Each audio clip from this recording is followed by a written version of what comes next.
जहाँ लगी साधन वेद बखानी, सब कर फल हरि भगति भवानी। सो रघुनाथ भगति श्रुति गाई, राम कृपा काहू एक पाई। बोलिए सियावर रामचंद्र भगवान की जय। पवन सुत वीर हनुमान जी महाराज की जय। आइए मानस गंगा सत्संग में चल रहे श्री हनुमंत चरित्र के पावन और मंगलमय प्रसंगों में आगे हम प्रवेश करते हैं। एक और रावण का चरित्र है जिसकी अशोक वाटिका हनुमान जी ने उजाड़ दी थी। दूसरी ओर सुग्रीव का चरित्र है, उनकी भी प्रिय वाटिका वानरों ने उजाड़ दी थी। रावण क्रोधित हुआ, सुग्रीव जी प्रसन्न हुए।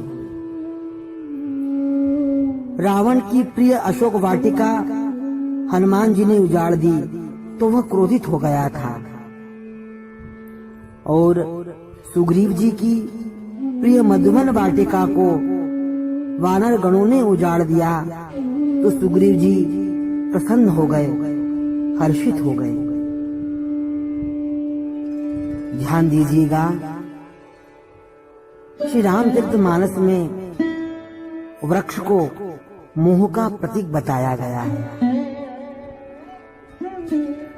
मोह रूपी वृक्ष को उखाड़ना बड़ा कठिन कार्य होता है।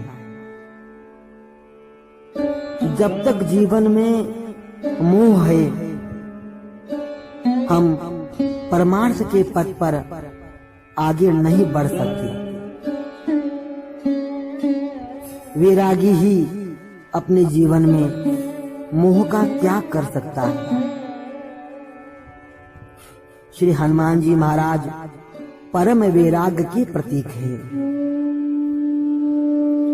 अतः उन्होंने रावण की मोह वाटिका को उखाड़ लिया था,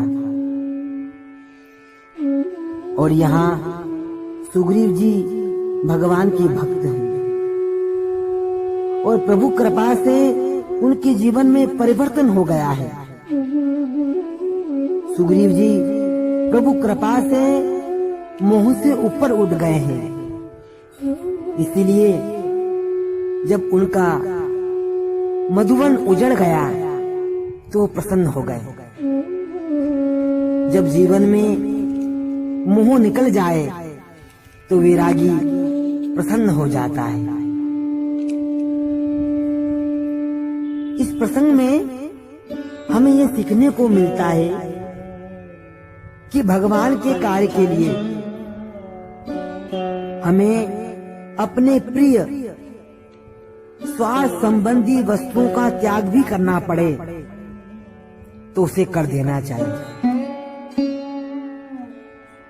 प्रभु के कार्य में सब कुछ लगाकर जीवन धन्य बनाने का हमें प्रयास करना चाहिए। सुग्रीव जी समझ गए कि वानरगण मधुवन के फल खा रहे हैं, तो अवश्य ही वे श्री जानकी जी का पता लगाकर आ गए हैं, क्योंकि वानरगण श्री जानकी जी की सुधि लिए बिना यहाँ नहीं आ सकते थे। यदि इन वानर गणों ने श्री जानकी जी की सुधि नहीं पाई होती तो ये मधुबन के फल नहीं खा सकते थे। जो न होती सीता सुधि पाई, मधुबन के फल सकहीं की खाई। सुग्रीव जी को मधुबन अत्यंत प्रिय है। वहां किसी को जाने की आज्ञा नहीं थी। मधुबन के फल खाना, मधुपान करना तो दूर रहा, कोई उस मधुबन की ओर ताक भी नहीं सकता था। मधुबन के रक्षकों की बात सुनकर सुग्रीव जी ने विचार किया कि बिना कार्य किए वानरगणों में यह साहस नहीं हो सकता था कि वे मधुबन को उजाड़ दें और रक्षकों को मारे।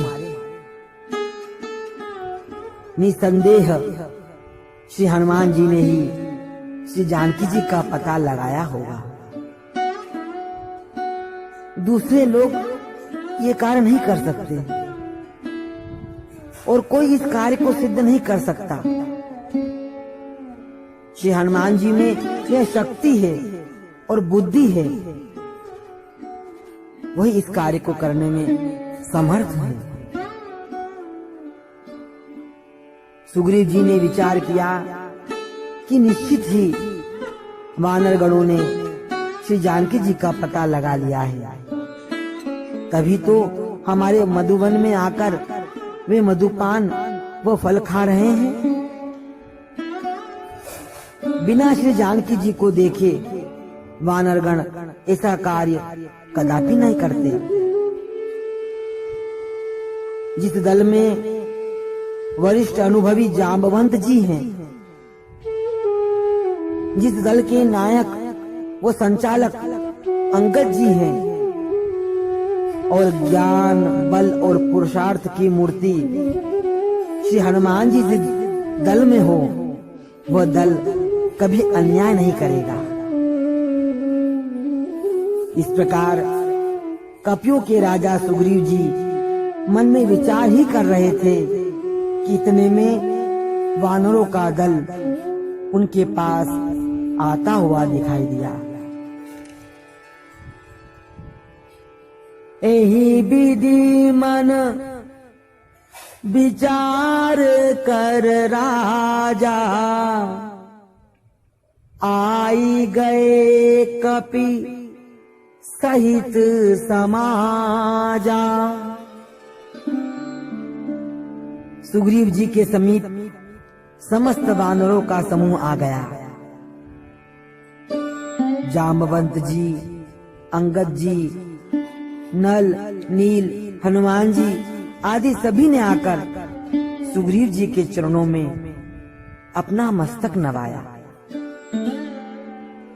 सुग्रीव जी वानरों के राजा हैं और वानरगण सेवक है, अतः सेवक स्वामी भाव से सभी ने उन्हें प्रणाम किया और सुग्रीव जी ने भी सभी वानरों को सम्मान देते हुए उनको बराबर का मानकर उन सभी को अपने हृदय से लगाकर भेंट की। अब आगे किस प्रकार सुग्रीव जी के साथ में सब वानरगण प्रभु श्री राम जी के पास जाते हैं, किस प्रकार उनको श्री जानकी जी की सुधि का पता बताते हैं, कल हम कथा में श्रवण करेंगे। आज इतना ही। भाव से जय जयकार करते हुए बोलिए सियावर रामचंद्र भगवान की जय। पवन सुत वीर हनुमान जी महाराज की जय।